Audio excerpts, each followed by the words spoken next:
Many people ask a simple and important question when they're on their spiritual journey. How can I grow more, go deeper, become enlightened, or more spiritual? When you Google for answers, you can get overwhelmed. There's so much advice out there, and a lot of it is helpful. But what works for one person may not work for someone else. What often gets left out of this conversation is something you'll realize once you've matured on your path.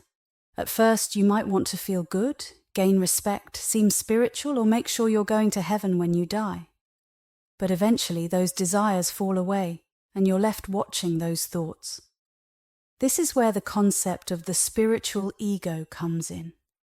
At first, our ego craves things like money, fame, and respect.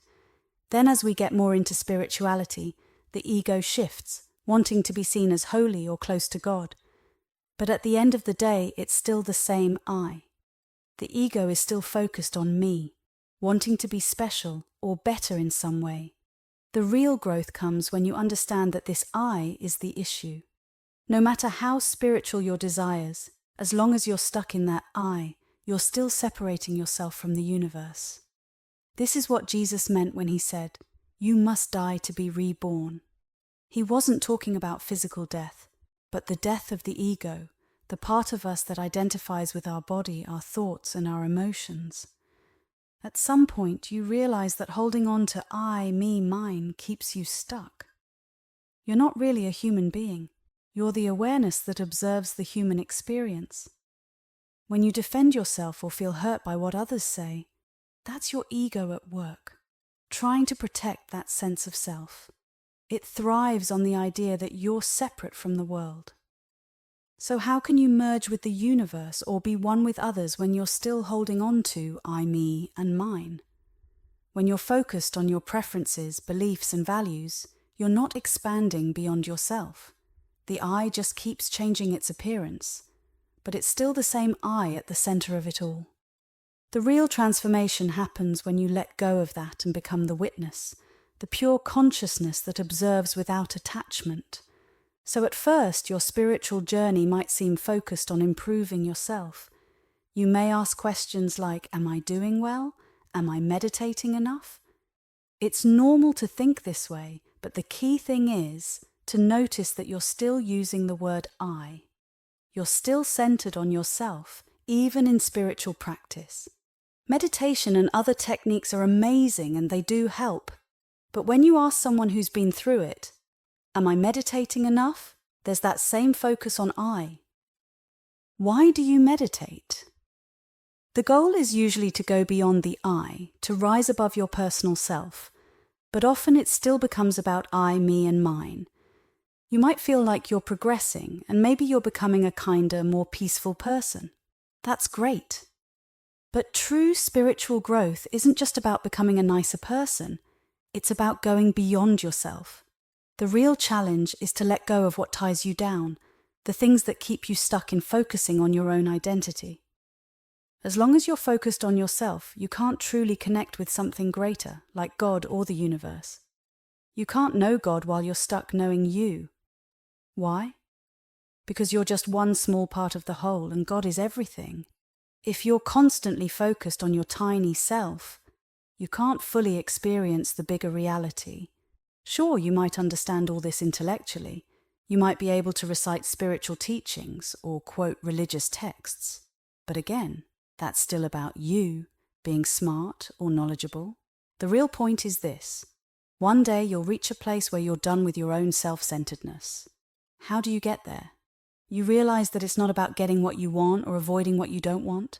It's not about doing things to improve yourself. It's about just being, just existing, without all the questions and desires. It's as simple as knowing that you're here, alive, aware. You don't need to analyze what you believe, what you want, or what you should be doing. You don't need to dwell on your past mistakes or your hopes for the future. All that I, me, mine thinking just distracts you from the truth. The real question is, are you there? Are you aware? The answer is yes. You know you're aware because you can feel it inside. That awareness is the part of you that can connect with something greater, like God or the universe. Jesus said, "The kingdom is within you." He meant that the divine is found in your own consciousness, the awareness that exists beyond your personal self. When you stop being obsessed with your own little life and let go of the I, me, mine, that awareness becomes free. And when it's free, you don't have to do anything. Everything will fall into place naturally. A famous Buddhist teacher once said, "Spirituality isn't about gaining something, it's about losing everything. It's about letting go of yourself and your constant need to study and analyze your own life. When you let go of that, true spiritual freedom begins." Now imagine I'm staring at a picture. It's a nice picture, and I focus on it so intensely that I don't see anything else. All I see is that picture, and nothing outside of it matters. In that moment, the picture becomes my entire world. I don't need to go anywhere else, and no one else exists for me. If I focus all my attention on that picture, that's all I experience. Just the picture. Now think about this. You've been doing the same thing with your thoughts and emotions. You've been so fixated on them, your worries, your joys, your fears, your memories, that they've become your entire world. But those thoughts and emotions are only yours. They're not the thoughts of the billions of other people on this planet. You're stuck in a loop, just like staring at the picture. When you're focused entirely on yourself, you don't see anything beyond that. You might not even realize that you're doing it. For example, you might think, "This is my child," or "This is what I enjoy." You're still coming from the viewpoint of I, me, mine. But here's the thing. You're not actually what you think you are. You're not the picture you're staring at. No matter how hard you focus on it, you'll never become the picture. You are the one looking at it. The picture is the object, and you are the subject, the one who observes it. In the same way, your mind is just an object. Every thought you've ever had is like something you've noticed, like a picture on the wall. You're aware of your thoughts, right? You don't need to prove it, you just know. But here's the important question. Who is noticing your thoughts? This is a huge step in spirituality. It's not about the content of your thoughts. It's about realizing that you are the one who notices them. If you get caught up in judging your thoughts, "That was a bad thought," or "I shouldn't think this way, it's not spiritual," you're still focused on the thoughts themselves. But they're just like waves in the ocean. Sometimes the waves are calm, sometimes they're rough, but they're all just waves. They come and they go. Your thoughts and emotions work the same way. You've been sad, you've been happy, you've been in love, and you've been upset. But through all of it, there's a part of you that stays the same, the one who experiences these emotions and thoughts. So while you're focused on yourself, your identity, your thoughts, your feelings, you're not really connecting with something bigger. And I'm not trying to judge you, but if you stay stuck on I, me, mine, you won't reach that deeper spiritual level. Why? Because God, or the universe, is everything. God isn't just one small part. It's the entire universe, every galaxy, everything that ever was or will be. But when you define yourself as just Sally, someone's wife, or focus on my kids or my life, you're limiting yourself to a tiny piece of that bigger picture. You're still saying I, me, mine. And as long as you stay there, you're focused on just one part of the whole, not the whole itself. Real spiritual growth comes when you stop fixating on that tiny part and begin to see the bigger reality beyond yourself. Do you get what I'm trying to say here? You're looking at yourself, paying attention to who you are, until you finally start to understand. And how do you start to understand? We'll get into that. How do you learn to stop focusing so much on yourself?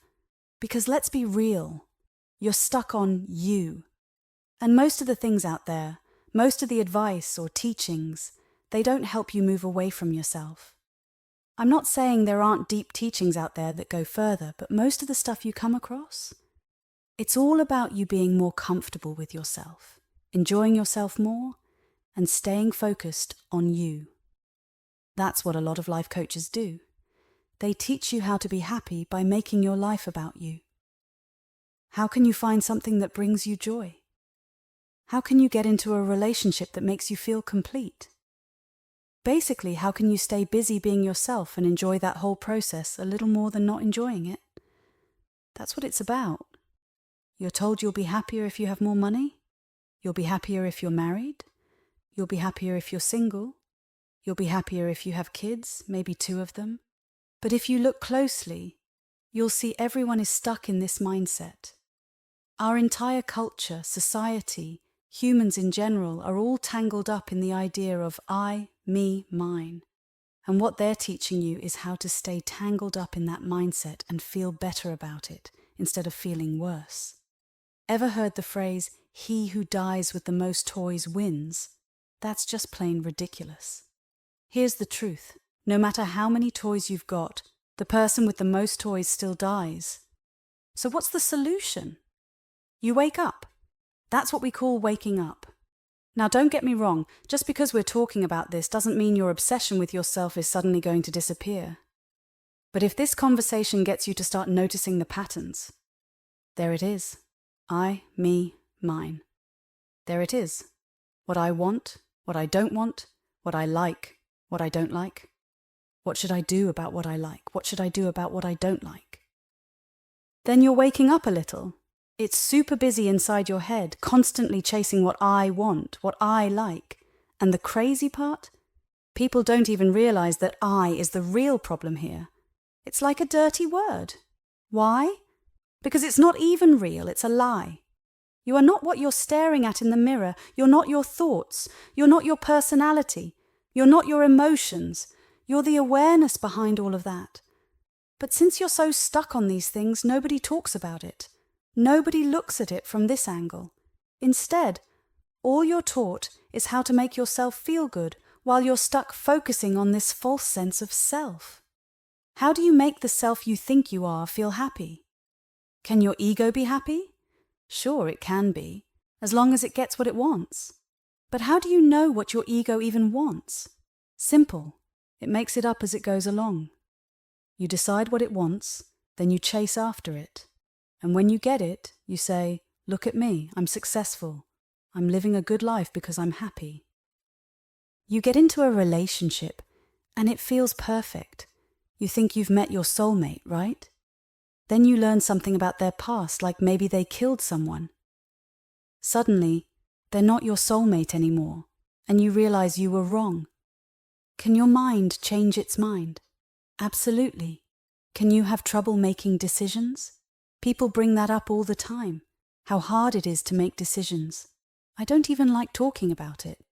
But yeah, it's all part of being stuck in the I, me, mine world. You're always trying to figure out what will make you feel better. Imagine you have 2 options in front of you, and you like both equally.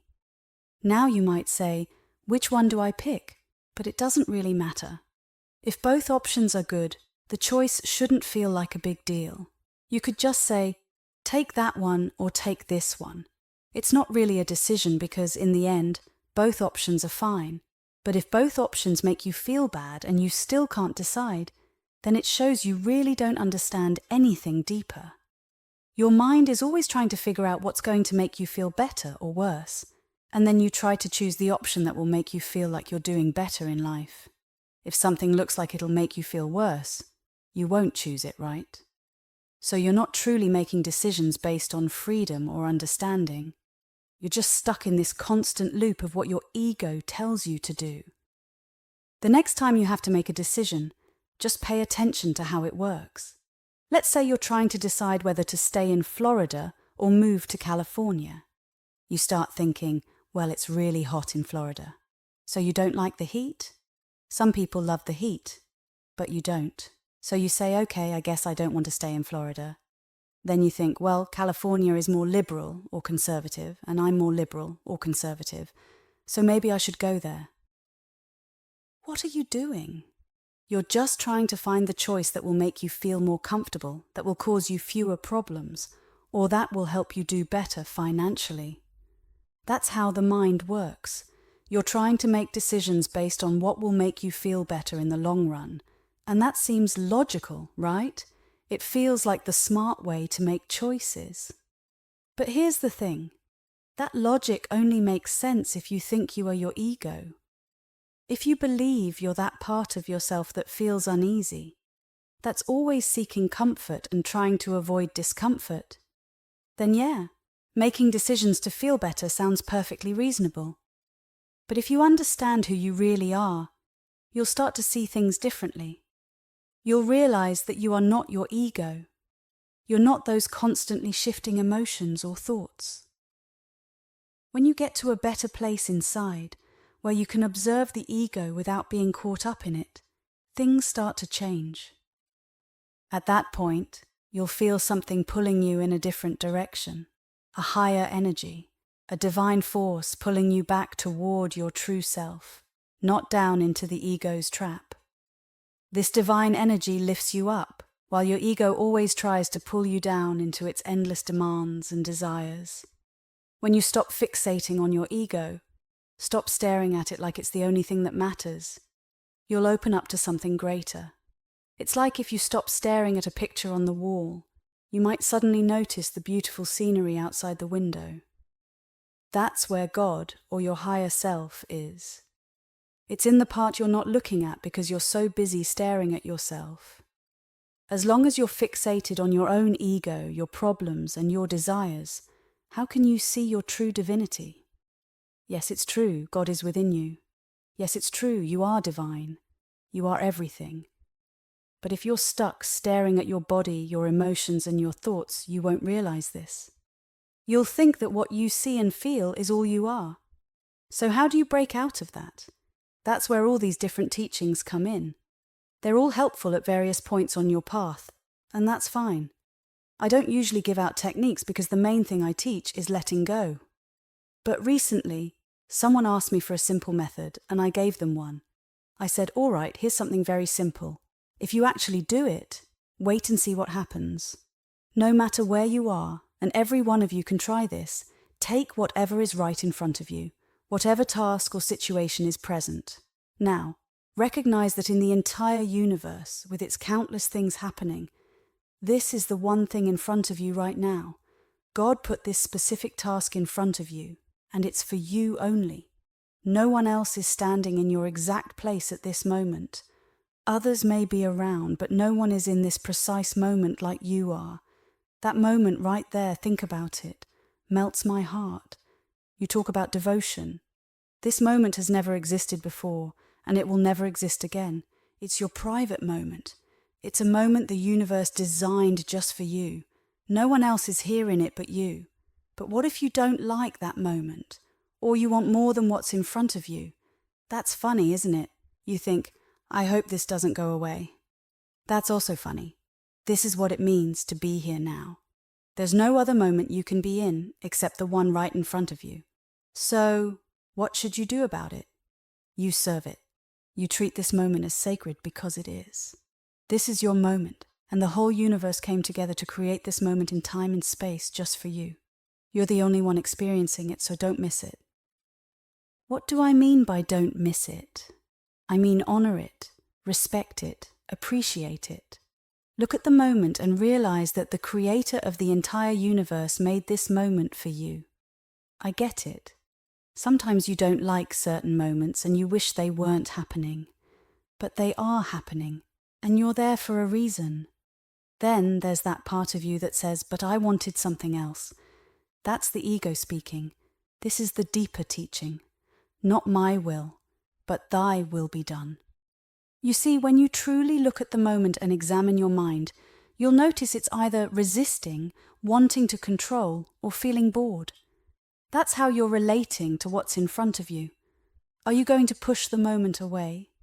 Are you going to grab onto it? Or are you already thinking about the next one? What kind of relationship is that to have with the universe or with God? That's what we do, constantly struggle with the present. But the deepest teaching is waking up. The ego won't just disappear because we talked about it, but you don't have to identify with it. Yes, the ego is there, but do you have to focus on it? No. You don't have to be wrapped up in your ego. It's okay that it's there. It will be there for quite some time, and that's fine. The question isn't how to get rid of it. The question is how to stop identifying with it, how to stop making it the most important thing in your life. That's a big shift. You're not trying to get rid of your ego. Instead, you acknowledge it's there and you let it be. Maybe your ego complains. Fine. You don't have to complain with it. You don't need to beat it into submission either. If you try to beat it down, you'll just get caught up in it, making it your life's mission to fix it into some ideal version. But for some people, their ego is so strong that they feel like they need to manage it constantly. Their thoughts, desires, opinions, and dreams are so overpowering that they can't get any distance from them. In that case, yes, maybe learning to quiet the ego a bit can help. Maybe working on not letting it run the show will give you some relief. But that's not the end goal. The real goal is noticing. That's the witness consciousness. You observe, there it is, but it has nothing to do with me. When the ego cries out, but I really want this, you just carry on. It doesn't even grab your attention anymore. It's not that the ego doesn't have something to say. It does.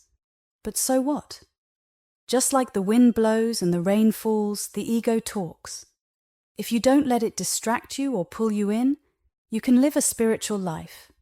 You stay seated in your true self, staying steady. You haven't fully risen above it yet, but you're not getting dragged down by it either. Do you get what I mean? You found a way to have a relationship with your ego without letting it control you. And let's be clear about this. If you can keep that balanced relationship with the ego, it will eventually lose its power. Sometimes these analogies help explain it. People often say things like, imagine a calm, still lake. Wouldn't it be nice if your mind were like that? Wouldn't it be great if your ego wasn't causing so much noise? Then a leaf falls into the water, and suddenly there are ripples.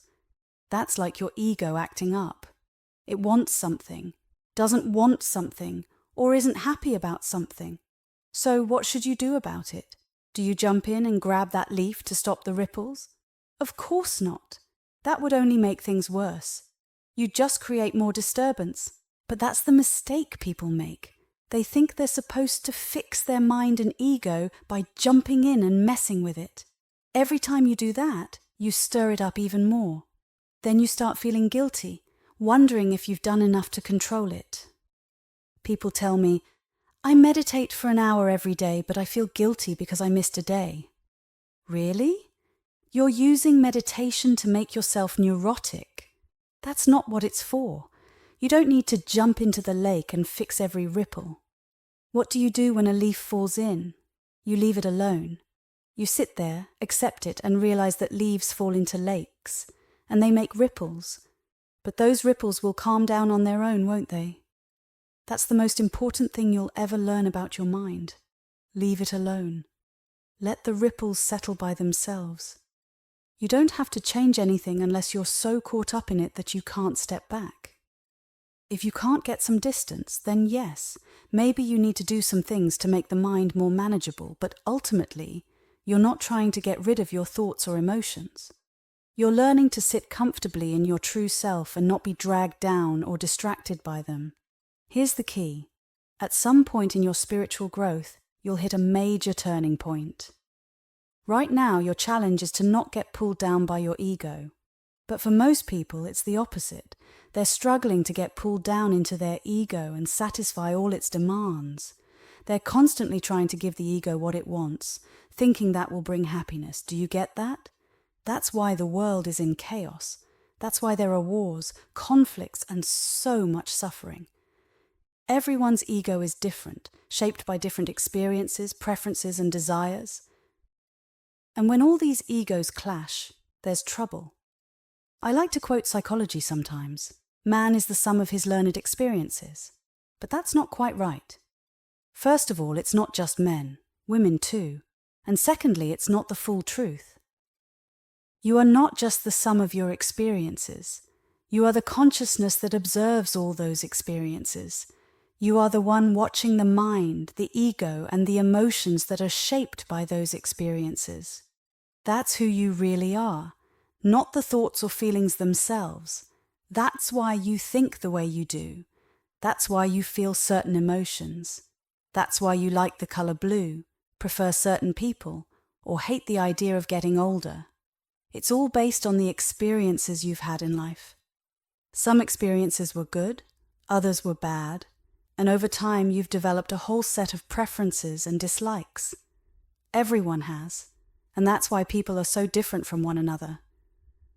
I try to explain to you that no one is exactly like you. If someone says, "I think just like you," they're not being truthful. Why? Because their entire life has been filled with different experiences than yours. You might have met this person 6 months ago, and now you're thinking, "We're soulmates." But the reality is, you've lived completely different lives. Think about it.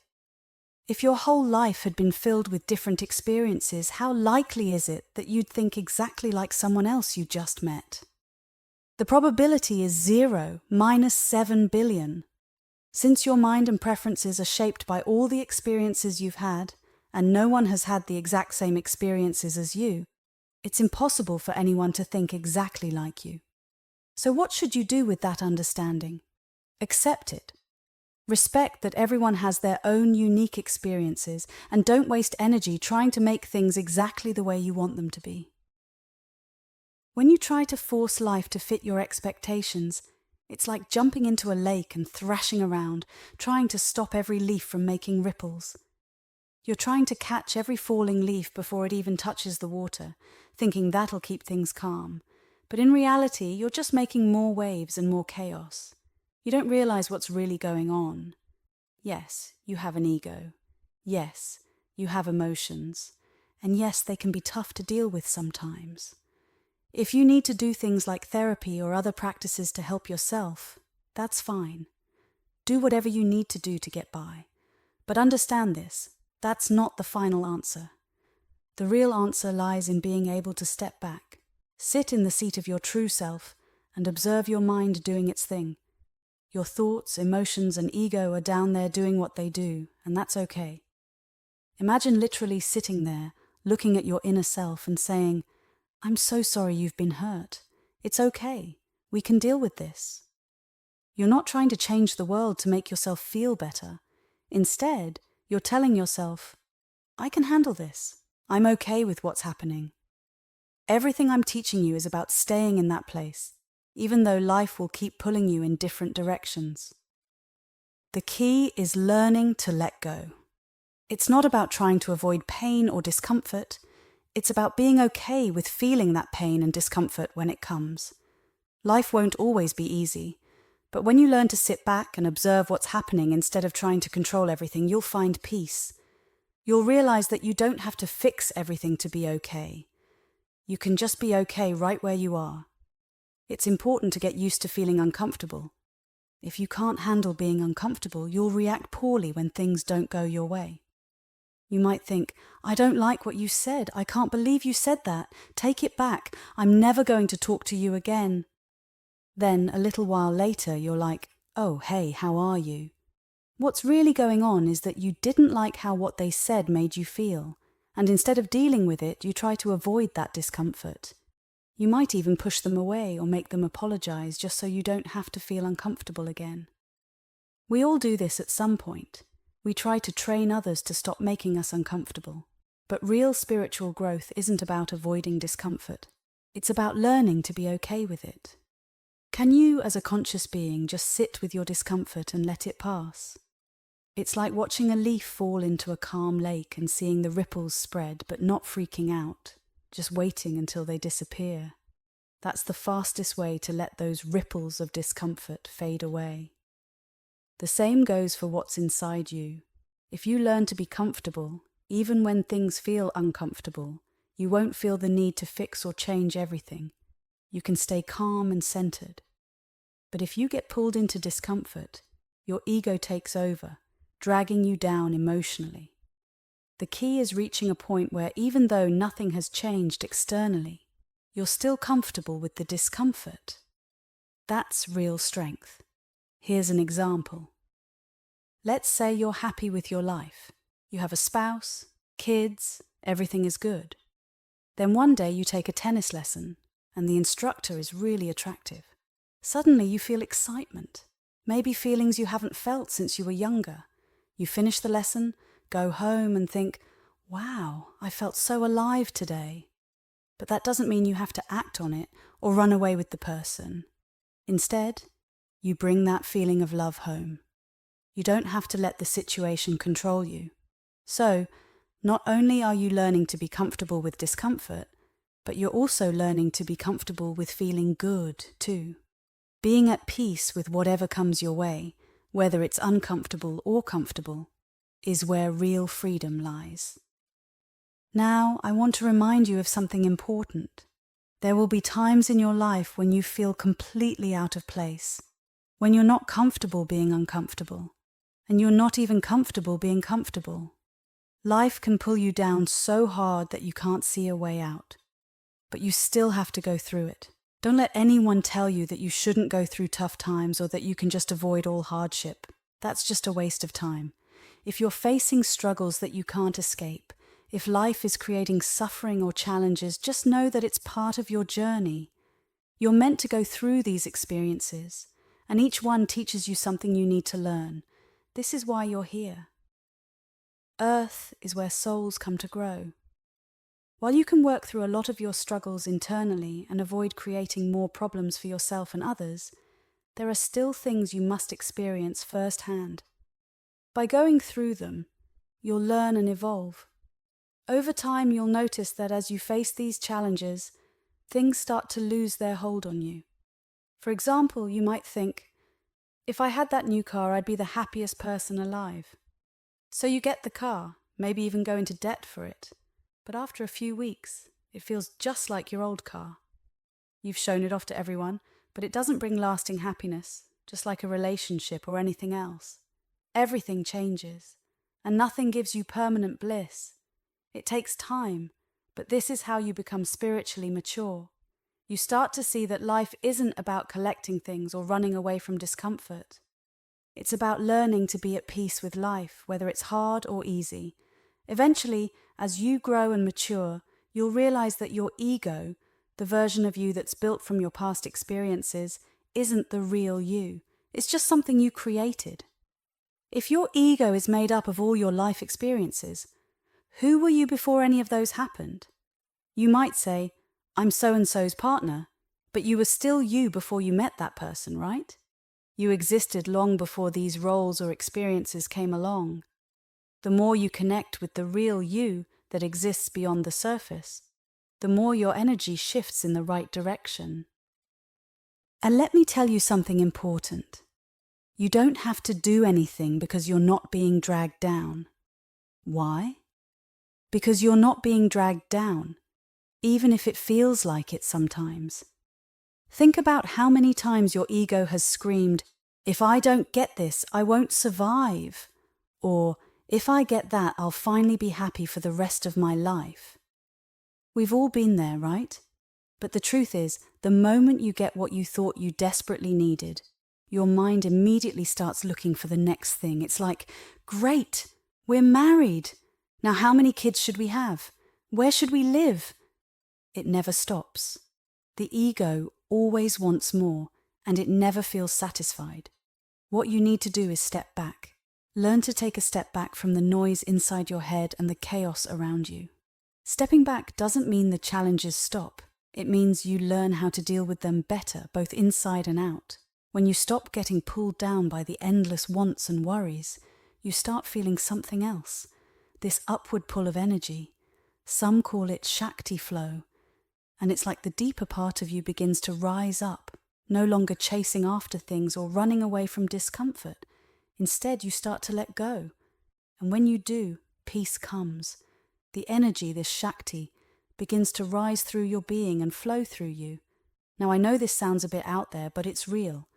You don't have to know all the technical terms like chakras or even understand what they are for this energy to work through you. One day, you might suddenly feel energy pouring through what some call the third eye or the heart. You don't need to study chakras to feel this. It happens because it's a natural part of your being. Of course, you can study them if you want, learn their colours, shapes and meanings, but even without that knowledge, if you let go of your ego, this energy will rise. It's going to lift you away from the small self you've always known, and that can be scary because it feels like you're letting go of everything you thought you were. But that's the point. You're letting go of the opinions, the identity, and the attachments you thought defined you, and you're allowing yourself to rise beyond all of it. Now you might be wondering, how do I live my life while this process of letting go is happening? I still have responsibilities. And that's true. You still have a life to live while you're working through this, but in every moment, there's a choice in front of you. That moment is sacred. It's a gift from God. Every single moment is part of creation, and it's made from God's consciousness. So in every moment, you have a choice. Are you going to serve your ego, your wants, your needs, your fears, or are you going to recognize that this moment is a divine opportunity? Instead of focusing on I, me, mine, can you ask yourself, how can I do my best in this moment? How can I serve the higher purpose of this moment, even if I'm not perfect? Every moment is an invitation to rise above yourself and serve something greater. And that's how you find peace while still living your life. Now, when you're doing your best, what are you hoping to get in return, right? If you're meeting a client for business, that moment is a gift from God. The person you're meeting, the business you're discussing, everything is part of something greater. Every moment is part of God's creation. Every single thing, even in business, comes from the same source, the quantum field. It's all a manifestation of consciousness, of something beyond our understanding. And when you see it that way, it makes everything feel special, even sacred. I always like to bring things down to the quantum level so it makes more sense. Scientists have looked deep into matter, and they've found that when you go beyond molecules, atoms, electrons, protons, even deeper than quantum particles like quarks and leptons, all you find are tiny waves of disturbance in a field. They don't know exactly what this field is, but they know that these tiny wavelets interact, and when there are enough of them, they start acting like particles. But really, there are no solid particles like electrons or protons, just waves. Isn't that amazing? Now think about how these tiny waves, which are basically nothing, come together to form everything we see, your body, the sun, the stars, plants, everything. How can you not be amazed that all of this exists, and even more that it's right in front of you, in your consciousness? Think about the incredible journey everything around you has been through to exist in this moment. Listen, scientists may not believe in God, and that's okay. But what they're telling us is that everything we see comes out of nothing. It's like the ancient yogis who said, it's all just light. Scientists are saying the same thing. All that light comes together and creates protons, neutrons, atoms, and molecules, which eventually form everything. And yet, we get caught up in small things like whether someone is wearing pink socks. Do you see the bigger picture? When you start to realize that everything around you is holy, every moment becomes a dance with the divine. That's what we call Dharma, your path, your purpose in life. So what do you do with each moment? You honor it, you respect it. You don't cling to it, wishing it would stay, because it won't. Every moment is being recreated, remanifested again and again, so nothing stays the same. Even on a quantum level, nothing stays in the same place, not even an electron. In fact, those particles don't really exist as solid things. They're just waves of energy that seem to act like particles because they average out in large numbers. But still, these waves create everything in front of you. So what should you do with that understanding? You honor the moment. You respect the people and situations that come your way. You love what's in front of you, appreciate it and serve it. Every moment, every situation is sacred, so treat it that way. The highest thing you can do in life is to ask yourself, how can I interact with this moment in the most honest, compassionate and beautiful way? How can I approach every moment with my whole heart, with devotion? Now, you might not always succeed in doing this perfectly, but that's okay. What matters is that you work on it. You serve the moment and give it your best. And here's something I've taught you before. The best you can do is always good enough. It doesn't matter what anyone else says. If you are truly giving your best effort, that is not only good enough, it's perfect. Doing your best is a sacred act. If later you realize that you could have done better, that's simply because you've grown and learned more. But never look back and judge yourself harshly. We get caught up in our own minds, and that kind of self-judgment is a waste of energy. The key is to honor and respect each moment as a gift from God. Serve that moment with everything you've got, with all your heart and soul. And once you've done that, the next step is to let go of any expectation of what you'll get in return. This idea of letting go of the fruits of your actions, that's the heart of all deep spiritual teachings, especially the Bhagavad Gita. The Gita could be summed up in one sentence: renounce the fruits of your actions. Why? Because the ego can't do that. The ego always has a motive, and that motive is usually me. The ego is always thinking, I'm not okay, and if I do this, I'll feel better. So the motive is to serve myself. But real freedom comes when you can do your best, with all your heart and soul, for the moment unfolding in front of you, and then let it go. No expectations, no goals, no hidden motives. You're not doing it to get something in return. You're just doing it because it's the right thing to do. It's a moment from God, and you're here to serve it. And that's the end of it. Think about it like this. Imagine if God appeared to you, like in the story of the burning bush, and gave you a task, something important to do. Would you ask, what do I get out of it? What's my reward? Of course not. You wouldn't question God like that. The reward is doing God's will, putting your heart and soul into it. You don't come back afterward and say, okay, now what do I get? That's what it means to renounce the fruits of your actions. If you're still thinking about what you'll get in return, that's your ego talking. But when your ego fades into the background, when you're not focused on it, there's this complete harmony between you and the universe. It's like what Lao Tzu calls the Tao. You're just in flow with life, doing what's in front of you without overthinking it. The Upanishads say it perfectly. Let your own task be done, even if done imperfectly, rather than trying to do someone else's task perfectly. That's such a deep teaching. It means focus on what's in front of you, do the best you can with your own responsibilities, and don't get caught up in comparing yourself to others. Don't worry about doing things perfectly, or making it all make sense. Just keep doing your task, moment after moment, and let go of the rest. You don't need to figure out why, and you don't need to make it logical. Those are just distractions from the mind. Whenever the ego is at work, it always tries to involve the mind. The ego says things like, well, I wasted my time. But the truth is, you didn't waste your time if you put your heart and soul into the moment. You served something greater than yourself. You served God, or reality itself. If you don't do that, then you end up putting all your energy into your mind, questioning and doubting everything. Your mind starts asking, why am I doing this? What's the point? But here's the thing. The reason is simple. It's because the moment is right in front of you. That's enough. It may be hard to understand at first, but once you learn it, you'll see that there's no need for any other reason. You're doing it because it's right there, and you're not trying to get anything out of it. Some people ask, but what does it mean to do something without trying to get anything out of it? Think about it like playing golf. In golf, the goal is to hit this tiny ball into a hole with as few strokes as possible.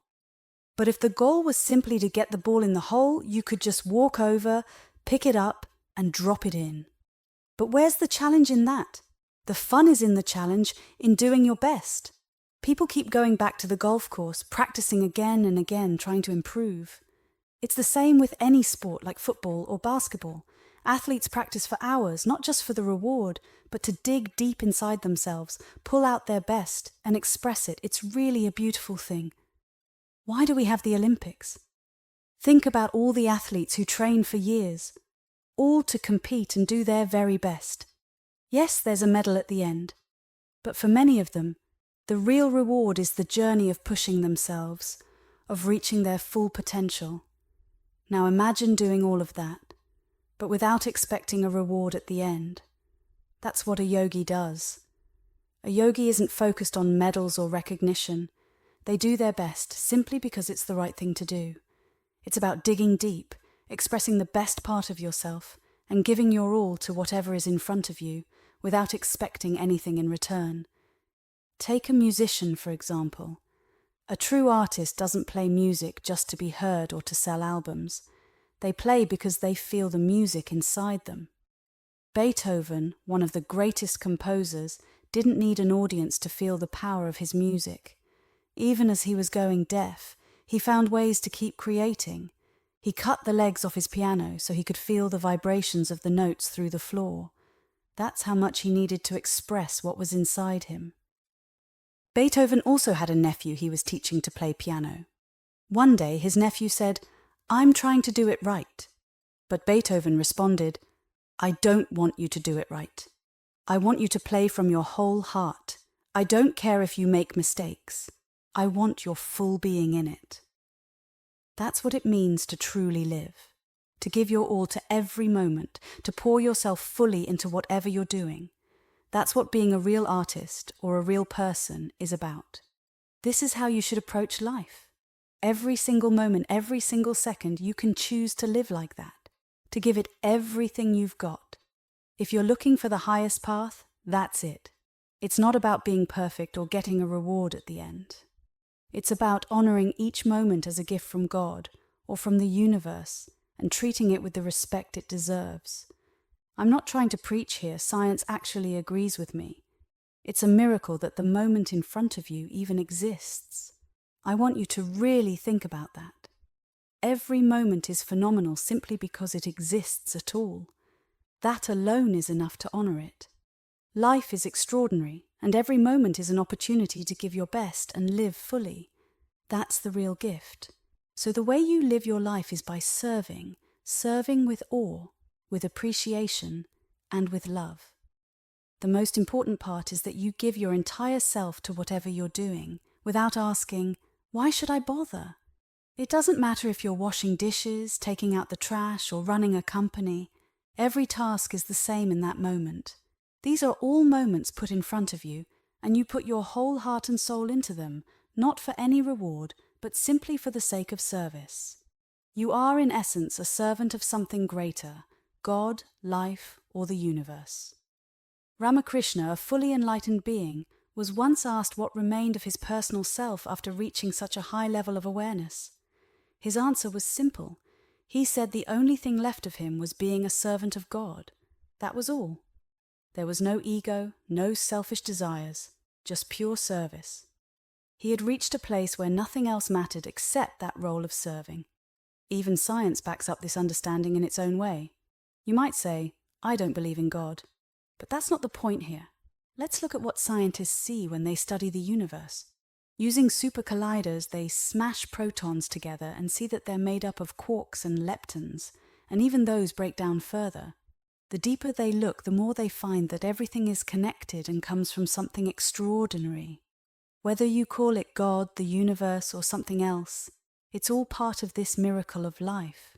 So why not serve that miracle instead of serving yourself? If you really think about it, serving yourself can feel shallow. Look at how much time we spend thinking about what do I want? How can I get what I want? How can I avoid what I don't want? We live in a world where we're often taught to focus on ourselves, to attract what we desire, to chase after things. But at some point in your life, you have to see beyond that. You have to understand that the highest calling is not about me, but about something bigger. It's about saying, "Not my will, but thy will be done," just as Christ taught. Instead of constantly thinking about how to make life serve you, try flipping it around. How can you serve life? How can you serve the moment in front of you? This is the path of true fulfillment, where you're no longer caught up in your own desires and ego, but are fully engaged in the act of serving the miracle of life itself. That's the highest form of living, where every action, no matter how small, is done with the intention of serving something bigger than yourself.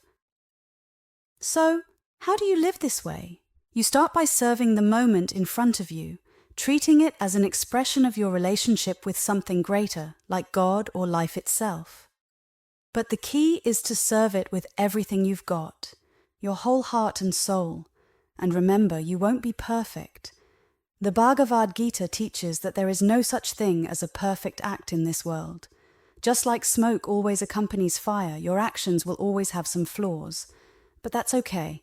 The goal isn't to be perfect, it's to do your very best without judging yourself. Now here's the tricky part. Your ego will want to step in and ask, what's in it for me?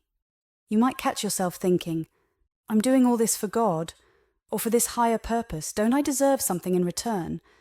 Your ego will keep score, trying to measure how well you're doing, like, look at how many moments I've devoted, am I getting closer to something great?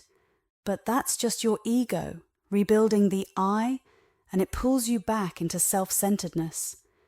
The real shift happens when you start serving not for a reward, but because the moment itself deserves your full attention and effort. You give everything to the moment before you without expecting anything in return.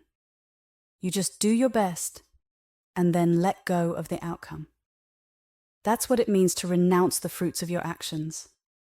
And when you do this, something incredible will happen. It will surprise you in ways you can't imagine because you're aligning yourself with something much larger than your ego. Seek ye first the kingdom of God and his righteousness, and all things shall be added unto you. This doesn't mean you seek it because of the promise of reward. It means you put everything, your entire being, into seeking that higher purpose, and then everything else naturally falls into place. It's not about getting things added unto you, that's just the byproduct. The focus is entirely on that higher devotion, on serving the moment, serving life, serving God. People often say, God, family, country, but the truly enlightened ones say, God, God, God. That's the focus, because everything else, when not in balance, can easily slip into the ego. It becomes my family, my country, and that leads to conflict, division, and fighting. But when you devote yourself fully to that higher purpose, everything else falls into place naturally. Throughout your day, start paying attention to what you're really serving. Are you serving the moment in front of you? Or are you serving your own desires, your ego, and your goals? You'll realize that most of the time, you're focused on what you want, what makes you feel better, what gets you ahead. It's natural, but you have to catch yourself in those moments and refocus. So serve the moment to the best of your ability. Let go of what you think you deserve or what you hope to get out of it. Just keep honoring the next moment and then the next one. If you do this, you'll discover that you're aligning with a force far greater than yourself, a force you can't fully understand. And once you truly align with it, you'll realize you don't need any reward. The act of serving itself becomes the reward.